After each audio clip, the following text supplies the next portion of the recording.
என் தங்கச்சிக்கு fringes, banks மாதிரி cut பண்ணி விடு அப்படின்னு சொல்லியிருந்தேன். அதுக்காக இந்த மாதிரி சென்டர் பார்ட்டிஷனை ட்ரையாங்கிள் ஷேப்பில் எடுத்துகிட்டு நல்லா கோம் பண்ணிட்டு எக்ஸ்ட்ரா ஹேரில் கட் பண்ணிடலாம். ஆல்ரெடி கட் பண்ணதுனால அந்த லென்த்துக்கு நான் வச்சுருக்கேன். எக்ஸ்ட்ரா ஹேர் மட்டும் கட் பண்ணி விட்ருக்கேன்.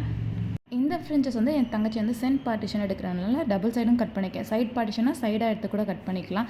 அண்ட் லெஃப்ட்டில் கட் பண்ணியிருக்க அந்த ஹேர் எடுத்து ரைட்டில் வச்சு ஒரு கட்டு, ரைட்டில் கட் பண்ணியிருக்க அந்த ஹேர் எடுத்து லெஃப்ட்டில் வச்சு இந்த மாதிரி நான் காமிச்சிருக்க மாதிரி ஒரு கட் பண்ணிட்டோம் அப்படின்னா சூப்பரான டபுள் சைடும் ஃப்ரிஞ்சஸ். மேலேருந்து கீழே வர மாதிரி வந்து கட் பண்ணணும். அப்போ தான் மேலே ஷார்ட்டாக, கீழே வந்து கொஞ்சம் லென்த்தாக ஸ்டெப்பாக இருக்கிற மாதிரி இருக்கும். பார்த்தீங்களா எவ்வளோ க்யூட்டாக ரெடி ஆகிட்டா அப்படின்ட்டு.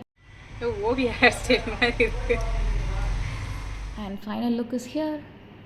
அண்ட் பார்த்திங்கன்னா கீழே வந்து கொஞ்சம் லாங்காக வந்து வளர்ந்துருச்சு. அதையும் கொஞ்சம் ட்ரிம் பண்ணி விடுன்னு சொல்லியிருந்தேன். சும்மா ஸ்ட்ரைட் கட் மாதிரி. அதனால நல்லா ஃபுல்லாக கோம் பண்ணிவிட்டு அதை வந்து டபுளாக வந்து பார்ட்டிஷன் பண்ணிவிட்டு கட் பண்ணோன்னா கொஞ்சம் கட் பண்ணுறதுக்கு ஈஸியாக இருக்கும். அது மாதிரி கட் பண்ணி விட்டாச்சு.